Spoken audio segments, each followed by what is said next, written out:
Da da da da da da da da da da da da da da da da. Welcome to disenFRIENDSchised, the podcast where we look at disenfranchised grief one episode at a time through the lens of friends. I'm your host, Karen Bulinski Mathison, founder and creator of The Naked Grief.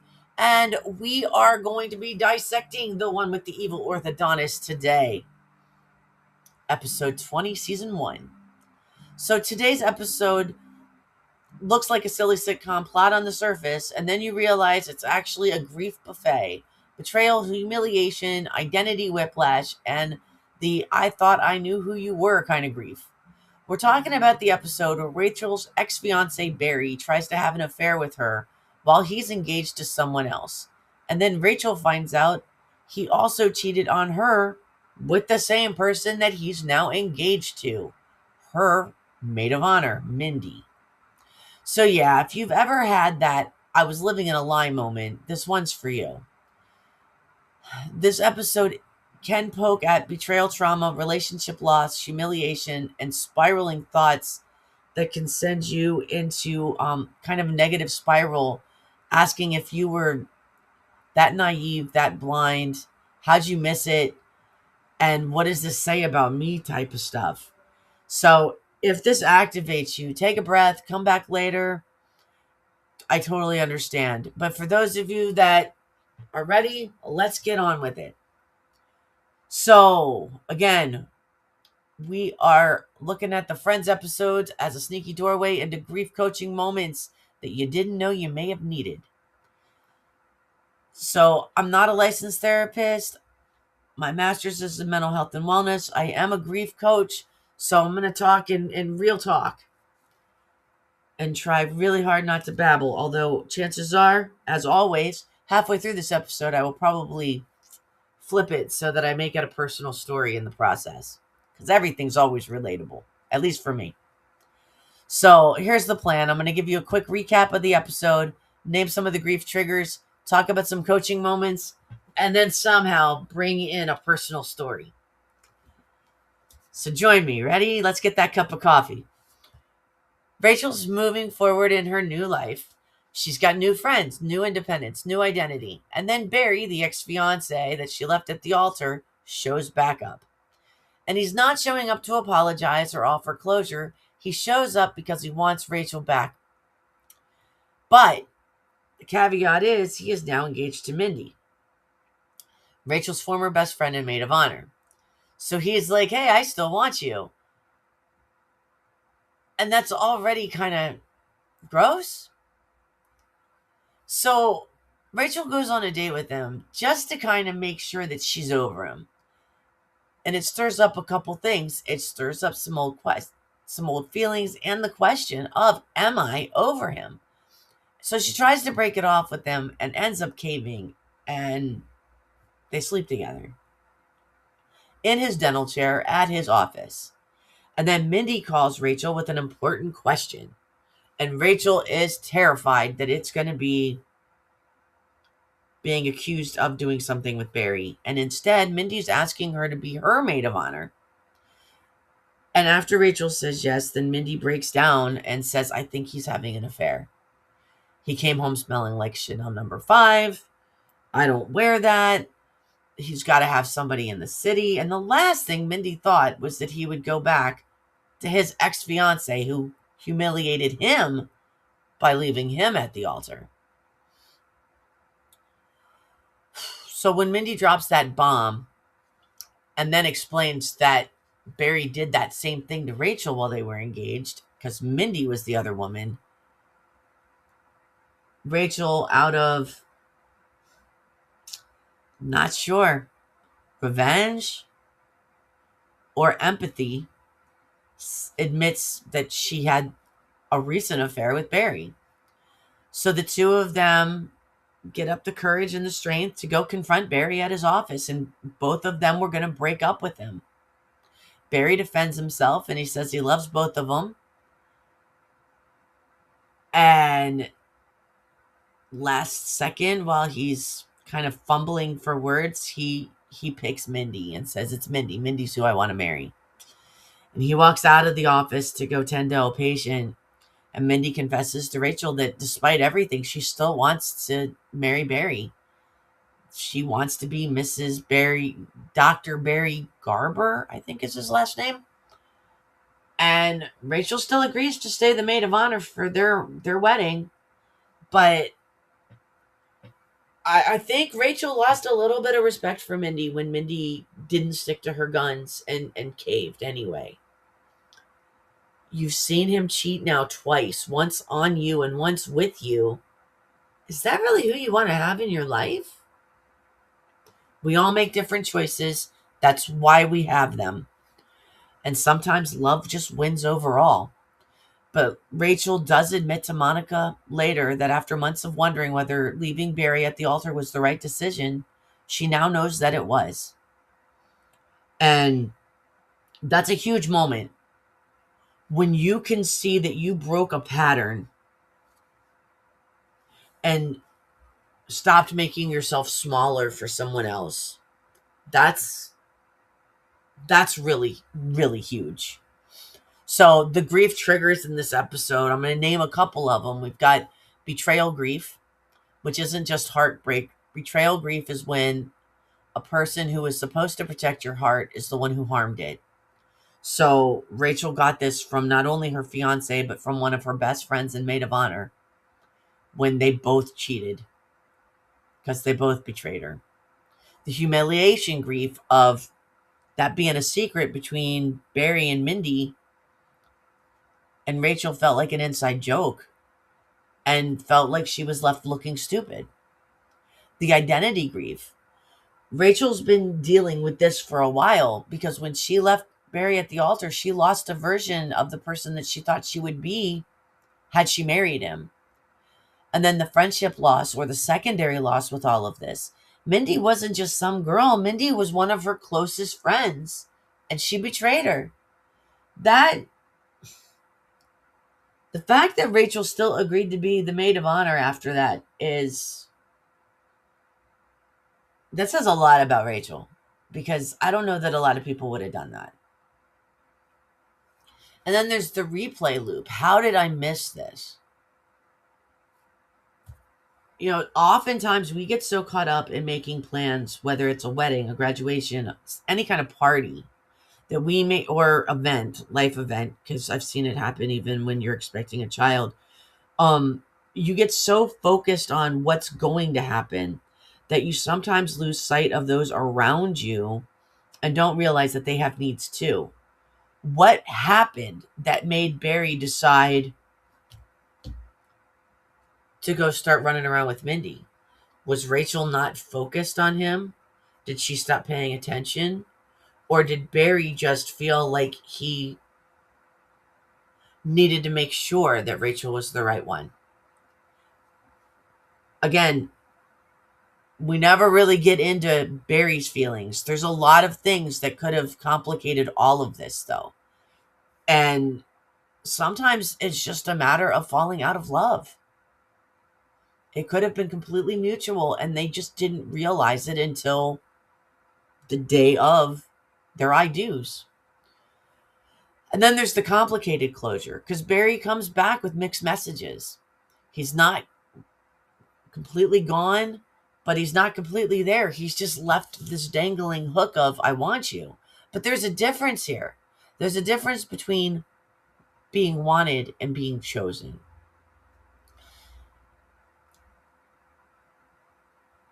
And if you're noticing yourself feeling any physical things like tightening in the chest, a clenched jaw, nauseousness, and you're noticing this is your nervous system recognizing a pattern.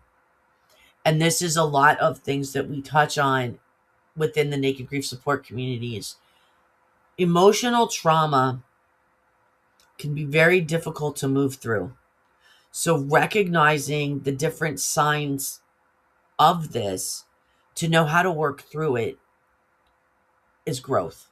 So if you're feeling these things, take a deep breath, get a glass of water, and let that sit with you for a minute or two and process how you're feeling, because chances are you're going to start to reflect on this and see a big growth moment happens soon. So some coaching moments here. When Barry wants Rachel, he wants her to be a secret. He wants her to be a side thing, hidden from the world.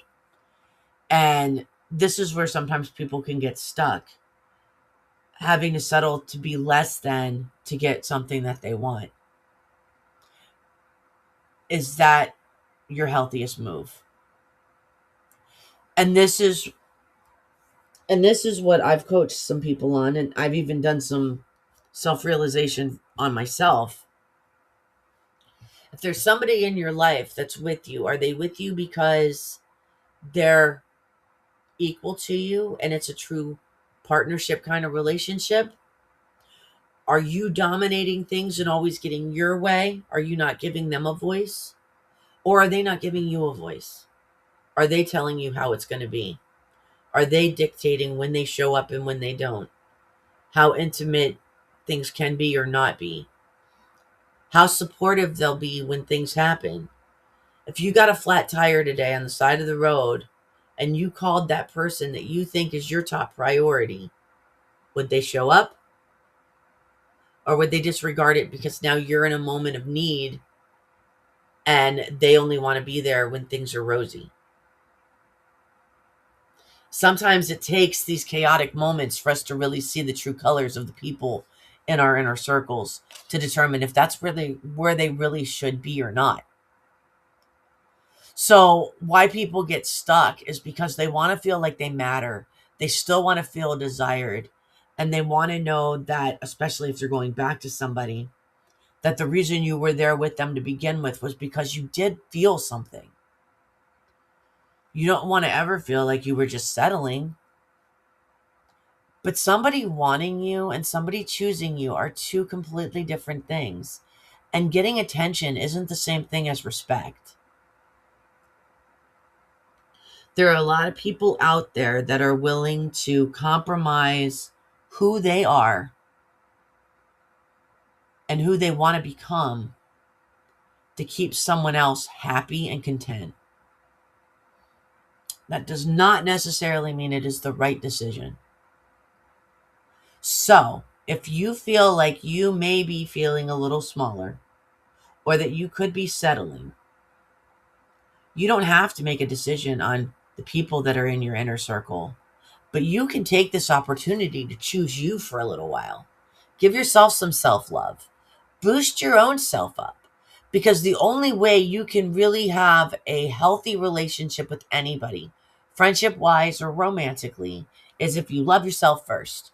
Because if you're not giving yourself the credit and accountability that you need to, and authenticity that you need to be everything that you are, and to take up all the space that you need, how are you supposed to take up the right space with all the people that you associate with as well? If you're too meek, they walk on you. If you're too strong, they shy away from you. So there's a dance that we do with every person that revolves around our lives. And we have to dance a little different with all of them. Some we dance fast with, some we dance slow with. Some we do a very basic footwork with. And some we can get a lot fancier. But regardless, we have to know how we want to take up space on that dance floor of life and who we want to have as our partners, whether it's romantic or friend, but we get to choose who's on that dance floor.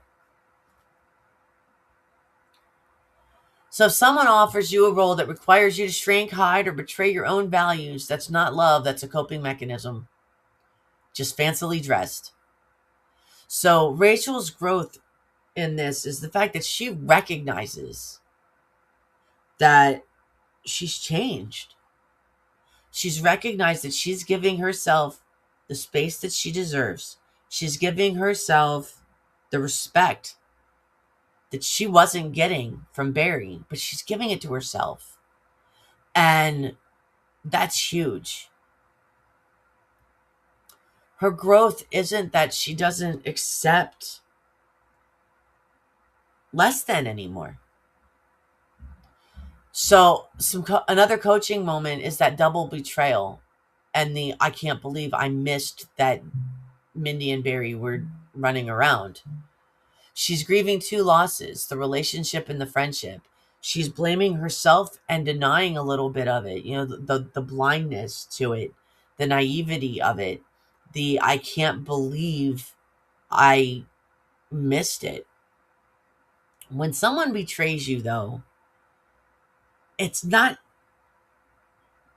necessarily because of something that you did.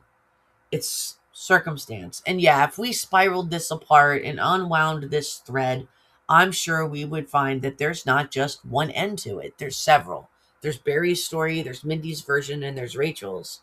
And there's probably 5 other stories from just their little inner circle that saw different things that caused this to happen and to spiral. But again, if you've got self-love and you are being true to yourself, the way you handle a situation like this is going to look a lot different when you choose to walk away or to stay, but you set new boundaries. Hey, I get it. I was too busy planning the wedding. I wasn't there for you. I'm here now. You ever do this to me again, I'm done. And everything that we built together, that's going to crumble.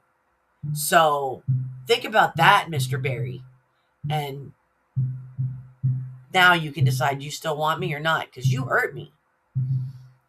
Rachel didn't have to have that conversation, but if she had chosen to stay, that might have been one of the reframes.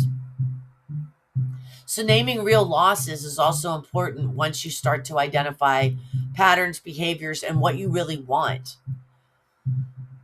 Rachel lost a sense of safety. She lost a little bit of confidence. She lost a version of her trusted self. And I don't want to say gullibility or vulnerability, but she trusted easily.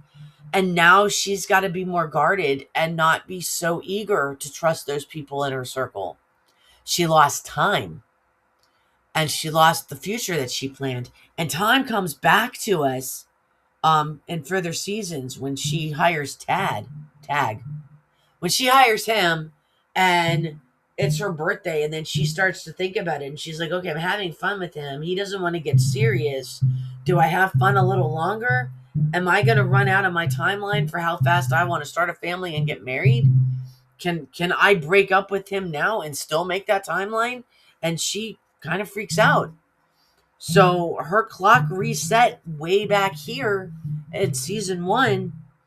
And now she's doing that dance again. She's back on the bike with training wheels, trying to figure out who her next potential partner is going to be and how fast that relationship can grow and develop to get her back to that engagement, we're going to get married and start a family scenario before she's older than she wants to be.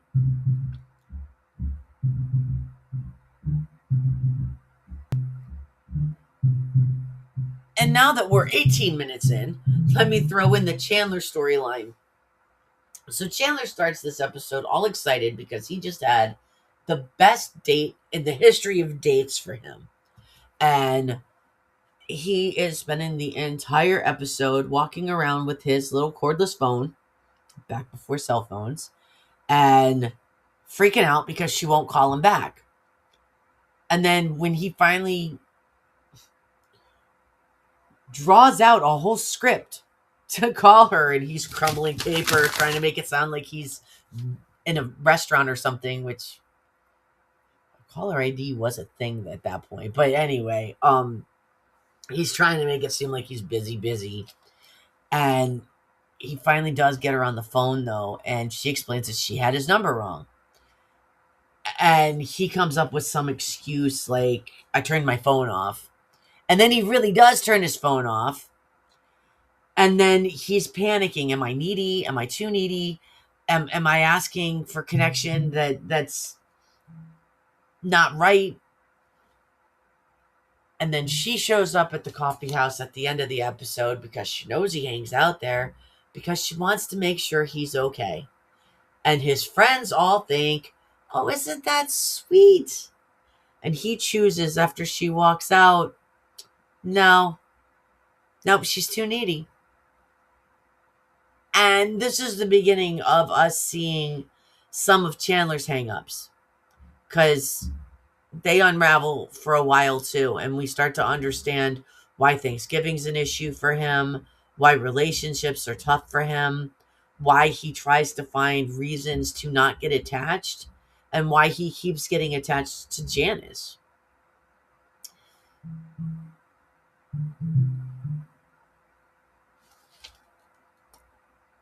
I'm really not going to touch on the other thing with the neighbor across the street with the telescope. That was a small thing. I think Rachel and Chandler are a pretty big deal in this episode. Now I'm going to tell you a little story because I said I would. So, when it comes to recognizing patterns and behaviors and choosing yourself, I just recently started to put myself back out there again in the dating world after the last man that I loved after my husband passed away suddenly in March of 2024. The man I dated prior or in between me getting back together with him was the first new person I had let into my life in 20 plus years. And that was the first time I learned what a situationship was. And I didn't realize I was in one until I wasn't.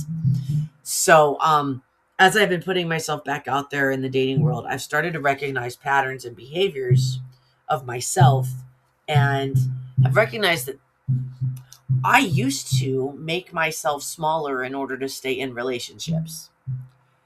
And I tell you, what's really cool is when you start to become aware of your own patterns and you start changing them and you see your true growth. What a wow moment. Oh my goodness. So, I'm not allowing myself to get smaller. I'm making myself have a voice now. If I feel like compatibility isn't there, I'm speaking up. I'm calling it out. If I feel like I am not being appreciated enough or being taken for granted or forgotten or treated like a secret, it's not what I want. And I'm speaking up. And I'm really proud of myself for that. So, if any of this resonates with you, I touch on this a lot within my support communities. I talk a lot about this stuff within my blogs. I even have a whole chapter on this inside of my Raw Emergence book, which is coming out February of 2026, next month. So, there's a lot that you can do, and there's a lot you can do on your own or within communities and support, whether it's in the naked grief, whether it's commenting and giving input off of these podcasts within the chats, or in any support group on social media, or just dialogue with friends. But if you're noticing some patterns, speaking it out loud, recognizing it, voicing what you want, not what you'll settle for. That's important. You know, we're all born with space to stand. Don't be afraid to spread out your arms and spread out your legs and just take up space. Show people how big you want to be. I always tell people, like, I want to be a really big fish, or I feel like I'm already a big fish, but I'm in too deep of water. I want to be seen. So I'm trying to get towards the shallow end so that you can look in there and be like, wow, look at all the stuff that she does. But I'm still growing. One day, I hope to have a voice loud enough to be seen like that. So today's grief lessons is about the fact that betrayal grief is real grief. Humiliation grief is a response, and it's not a personality flaw. I love you both isn't a romantic phrase.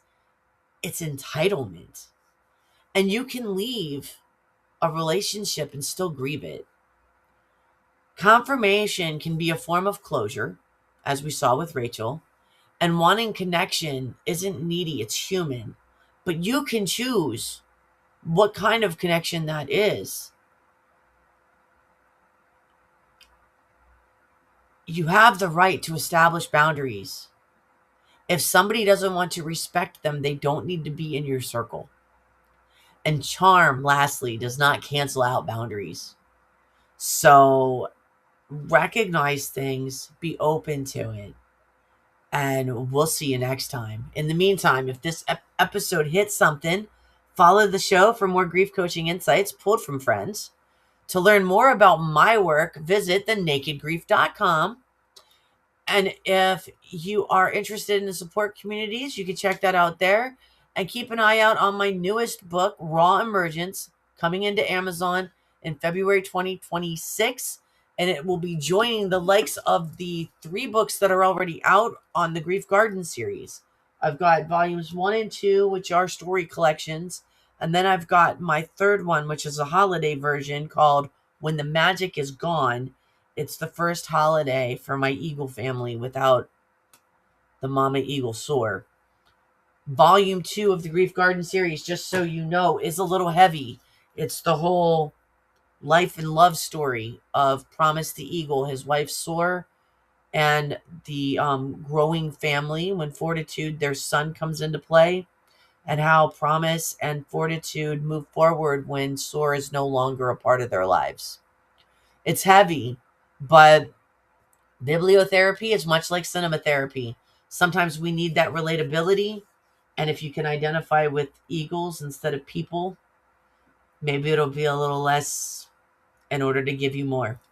So we'll see you next week. Episode 21, the one with the fake Monica. Until then, da da da da da da da da da da da da da